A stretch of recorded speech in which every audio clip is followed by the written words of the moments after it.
Hello दोस्तों, welcome back to a channel the bulls and bears the trading hub. तो जैसे कि हमने पिछले वीडियो में डिस्कस किया था, डेली टाइम फ्रेम के हिसाब से बैंक निफ्टी एक वीकर दिख रहा है और हो सकता है गैप डाउन ओपन हो।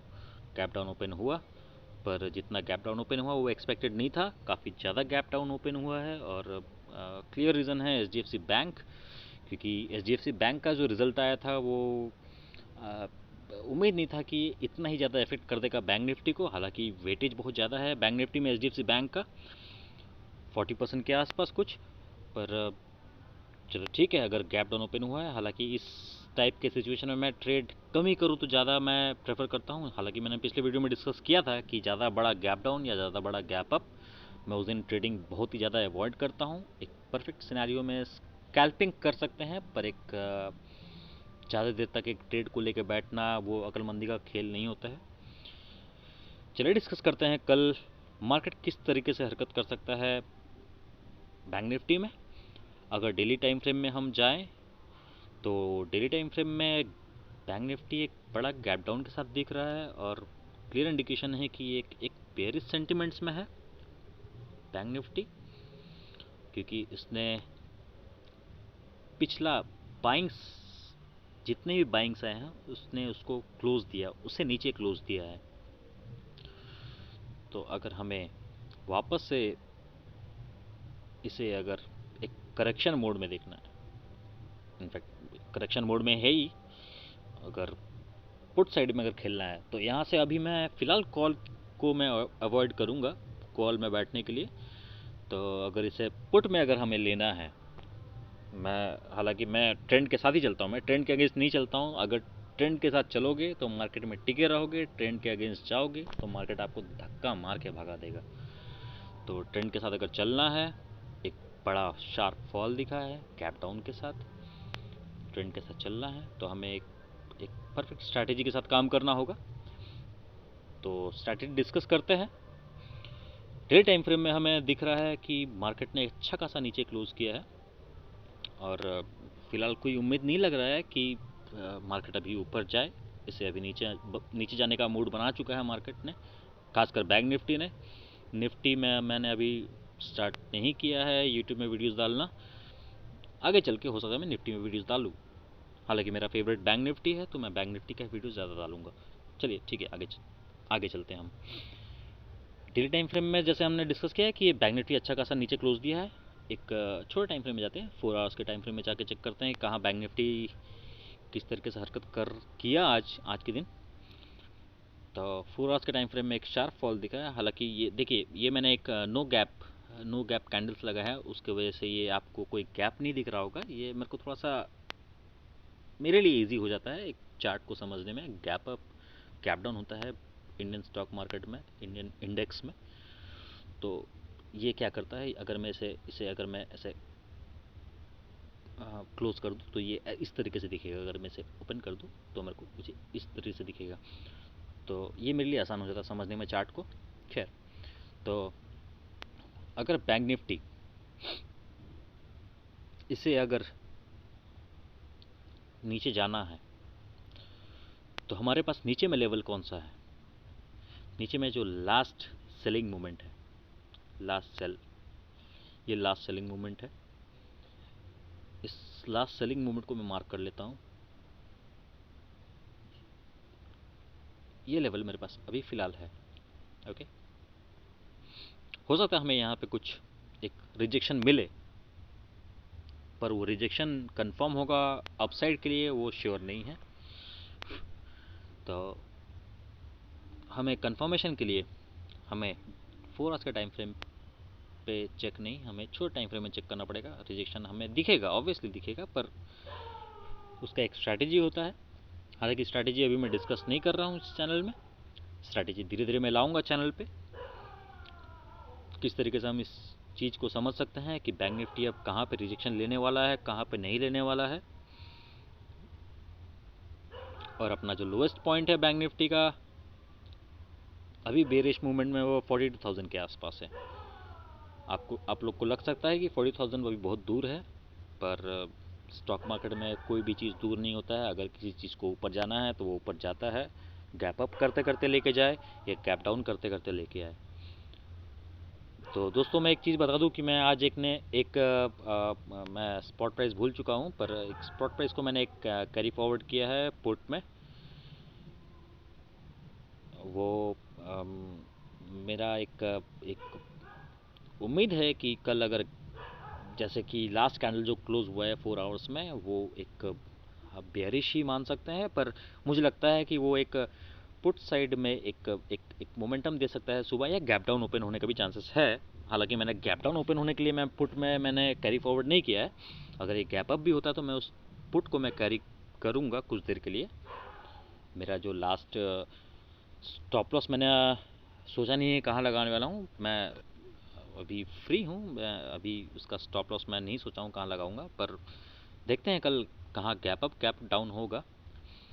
गैप डाउन होगा तो कोई दिक्कत नहीं, मैं तुरंत उसे बुक नहीं करने वाला हूँ, मैं उसको कैरी करने वाला हूँ।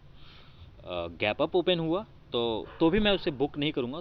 मैं स्टॉप लॉस तो मैंने अभी लगाया नहीं है, मैं उसे फिर भी कैरी करने वाला हूँ एटलीस्ट इस एक्सपायरी तक के लिए। मुझे लॉस का ऐसा कोई फिक्र नहीं है अभी, तो उस पुट को मैं कैरी करने वाला हूँ। तो अगर पुट को मैं कैरी करूँगा तो मेरे लिए लास्ट जो टारगेट है, सॉरी लास्ट नहीं, मैं उससे फर्स्ट बोल सकता हूँ, जो मेरा फर्स्ट टारगेट है वो यही है 44,000 के आसपास, 44,400 के आसपास जो मेरा टारगेट है, पहला टारगेट। और जो लास्ट टारगेट है वो है 42,000। तो अगर मुझे इस जगह के आसपास अगर मुझे टारगेट मिल गए तो मैं अपना 50% को बुक करूँगा पहले प्रॉफिट। उसके बाद अगर इच्छा हुआ तो मैं उसे ट्रेल करूँगा स्टॉप लॉस के साथ, और नीचे साइड के लिए वेट करूँगा कितना देर तक मुझे मिल सकता है उस चीज़ को। तो खैर, अगर हम इसे और छोटे टाइम फ्रेम में चेक करें, 1 घंटे के टाइम फ्रेम में चेक करें, तो 1 घंटे के टाइम फ्रेम में भी हम बेयरिश ही कैरेक्टर देखने को मिल रहा है। तो 1 घंटे के टाइम फ्रेम में हमें वही लेवल्स निकल के आ रहे हैं। हालांकि इस लेवल्स को भी बहुत लोग मार्क करेंगे, अलग अलग यूट्यूब चैनल वाले लोग। 44,726, फिर उसके नीचे 44,240, फिर उसके नीचे 43,552 वगैरह वगैरह। पर मेरा एक स्पेसिफिक लेवल होता है, मैं उस लेवल पे ही काम करता हूँ। मार्केट अगर उस लेवल पे टैप करे, स्वीप करे या ग्रैब करे, मैं लेवल्स के हिसाब से, जैसे कि आज मार्केट बहुत ज़्यादा गैप डाउन हो गया है, तो मैं हो गया था इनफैक्ट, तो मैं उस लेवल्स पे मैं आज दिन भर कुछ नहीं किया मार्केट में, मार्केट से दूर रहा। एक भी ट्रेड नहीं हुआ आज मार्केट में, क्योंकि इतना बड़ा गैप डाउन या गैप अप भी हो जाता है, इतना बहुत ज़्यादा ही बड़ा 500 600 700 पॉइंट का गैप अप, मैं उस दिन मार्केट से दूर ही रहता हूँ, क्योंकि मुझे पैसा गंवाना पसंद नहीं। ऑप्शन में ट्रेड करना बिल्कुल भी आसान चीज़ नहीं है। ऑप्शन में ट्रेड करने के लिए एक तो डिसिप्लिन बहुत ज़्यादा इम्पॉर्टेंट है। आप अगर बड़ा गैप अप में आप सोचोगे कि कॉल में खरीद लेते हैं और मार्केट ऊपर ही जाएगा, जाएगा ऑब्वियसली जाएगा। बड़ा गैप अप हुआ है, पुट वाले लोग निकलेंगे, कॉल राइटर निकलेंगे, उनका स्टॉप लॉस हिट होगा, आप बैठ जाओगे, पर आप उस जगह का वॉलेटिलिटी आप हैंडल नहीं कर पाओगे। जो वॉलेटाइल होता है मार्केट उस वक्त, जब ज़्यादा बड़ा गैप अप हो या ज़्यादा बड़ा गैप डाउन हो, आपके अंदर कलेजा है उस वॉलेटाइल मार्केट को संभालने का, तभी आप बैठो। वरना आप आप अगर वर्किंग प्रोफेशनल हो, आप काम करो, नहीं हो सो जाओ। काम करने का बिल्कुल ज़रूरत नहीं है स्टॉक मार्केट में। उस दिन पॉसिबल हो आप मार्केट से, कोई दिक्कत नहीं है कि आप पैसा बचाओगे, तो एक प्रॉफिट ही कैलकुलेट होता है स्टॉक मार्केट में। तो आज मैंने जैसे कि कोई भी ट्रेड नहीं लिया था, हालांकि मैं सुबह पुट में लगा था, तो मैं हालांकि शाम तक उठते उठते वो मेरा डबल ट्रिपल हो जाता, पर मैं बिल्कुल भी नहीं चाहता था, ऊपर से आज एक्सपायरी था।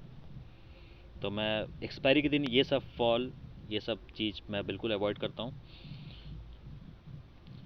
तो कल के मार्केट के लिए, मार्केट बेयरिश है, मैं कोशिश करूँगा पुट में बैठने का रादर देन कॉल। जैसे कि पिछले वीडियो में डिस्कस किया था कि मैं कॉल में बैठूंगा रादर देन पुट, आज बिल्कुल चेंज हो गया है, मैं पुट में बैठना पसंद करूँगा। मगर कब? जब मार्केट ऊपर जाए, यानी कि sell on rise. Sell on rise कहाँ पे है? 47,000 के आसपास। मैं लेवल लेकर मार्क कर देता हूँ। ये जो लेवल है 47,000 के आसपास मैं हो सकता अगर गैप अप खुले उसके आसपास, हालांकि उम्मीद थोड़ा कम लग रहा है उसके आसपास गैप अप खुलने का, क्योंकि काफ़ी ज़्यादा शार्प फॉल है। और इस जगह के आसपास अगर खुलता है या इसके आसपास खुलता है और उसको टैप करता है या स्वीप करता है, कुछ भी करे, तो मैं वहाँ से एक पुट में बैठना ज़रूर पसंद करूँगा, क्योंकि मार्केट ने चेंज कर दिया अपना कैरेक्टर। अब कैरेक्टर क्या है, यानी कि चेंज ऑफ कैरेक्टर क्या है, ब्रेक ऑफ स्ट्रक्चर क्या है, इसके बारे में अगर डिस्कस करना है तो आप मुझे मैसेज कर सकते हैं। ये मैं चीज़ आपको व्हाट्सएप में समझा दूंगा, कोई दिक्कत वाली बात नहीं है। हालांकि इसके लिए लोग पैसा लेते हैं, पर मैं फ्री ऑफ कॉस्ट समझा दूंगा, कोई दिक्कत नहीं है। तो इसने डेली टाइम फ्रेम के हिसाब से इसने कैरेक्टर चेंज किया है, वीकली में भी चेंज नहीं हुआ है। अगर इसे पुट साइड में हमें खेलना है तो हमें सेल ऑन राइज करना होगा। सेल ऑन राइज 47,000 के आसपास है, ठीक है। और नियरेस्ट कहीं नहीं दिख रहा है मेरे को। अगर गैप अप भी होता है, समझ लीजिए मैंने पुट कैरी किया है, मैं यहाँ पे भी अगर मार्केट खुलता है 47,000 का, अभी 46,000 में 1,000 पॉइंट में भी मैं अभी अपना लॉस को बुक नहीं करने वाला हूँ। ये जब तक क्लोजिंग 47,000 के ऊपर ना देना चालू कर दे, इसके क्लोजिंग के बाद ही मैं हो सकता अपना स्टॉप लॉस बुक करूँ। हालांकि मैंने स्टॉप लॉस ना लगाया है, ना ही अभी फ़िलहाल मैं लगाने वाला हूँ कि इसने कैरेक्टर चेंज किया है। सॉरी दोस्तों, ये वीडियो लंबा होने वाला है, थोड़ा सा डिटेल में डिस्कस करने वाला था मैं, तो मैं स्टॉप लॉस अभी मैं नहीं लगाना चाहता इसमें, क्योंकि एक अच्छा खासा ये मोमेंटम को मैं मिस नहीं करना चाहता। ये इस चार्ट में जो मुझे दिख रहा है 1 घंटे के टाइम फ्रेम में, ये एक अच्छा खासा नीचे तरफ हमें मोमेंटम दे सकता है, लगभग 44,000 के आसपास जो मुझे दिख रहा है। वरना अब किस बैंक का कौन सा रिज़ल्ट बहुत ही लाजवाब आ जाए, जैसे कि कुछ दिन में अब ICICI बैंक का रिज़ल्ट आने वाला है, एक्सिस बैंक का रिज़ल्ट आने वाला है। अब इनका अच्छा आ गया, हालांकि वेटेज थोड़ा कम है HDFC के हिसाब से। काफ़ी लोग ने प्रॉफिट, जैसे कि हमने निफ्टी 50 में देखा, जो इन्फोसिस निफ्टी आईटी जब रैली मार रहा था, तो निफ्टी आईटी जब रैली मारा तो ICICI बैंक में काफ़ी सारे पोजीशन बनाए गए थे लास्ट के 2-3 मिनट में। पोजीशन बनाए गए थे, हालांकि वो प्योर, मतलब जो मार्केट को समझते हैं उनको पता है कि लास्ट के 2-3 मिनट में अगर बाइंग आ रहा है, सॉलिड बाइंग, तो पता चलता है कि भाई मार्केट अगले दिन कहाँ जाने वाला है। और जैसे ही मार्केट एक अच्छा पोजीशन में पहुंचा निफ्टी 50, और उस निफ्टी 50 जिस वजह से पहुंचा उस लेवल पे, उसके बाद जब प्रॉफिट बुकिंग आया तो कितना धड़ल्ले से मार्केट ने एक शार्प फॉल दिखाया है। तो हालांकि इंडिकेशन दिखता है, कल बैंक निफ्टी में भी दिख रहा था, पर इतना शार्प फॉल एक्सपेक्ट करना थोड़ा मुश्किल होता है। आप नहीं समझ सकते कि इतना शार्प फॉल दिख जाए बहुत ज़्यादा गैप डाउन के साथ। तो मेरा तो वही रहेगा कि कल मैं पुट में बैठना पसंद करूँगा। एक पुट कैरी है, लेवल्स मेरा ये है 44,000 के आसपास। मैं सोच तो रहा हूँ इसे एक्सपायरी तक का, एटलीस्ट एक्सपायरी तक का, नहीं भी तो अगर बैंक निफ्टी वेडनेसडे को एक्सपायर होता है तो मैं एटलीस्ट ट्यूजडे तक का मैं इसे बैठना पसंद करूँगा।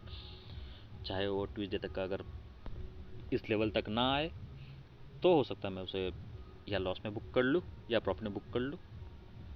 पर ये एक उम्मीद है मुझे, एक जो मेरा एनालिसिस है, टेक्निकल एनालिसिस है, उस हिसाब से बैंक निफ्टी को 44,000 के आसपास इसे आना चाहिए। चलिए, थैंक यू दोस्तों।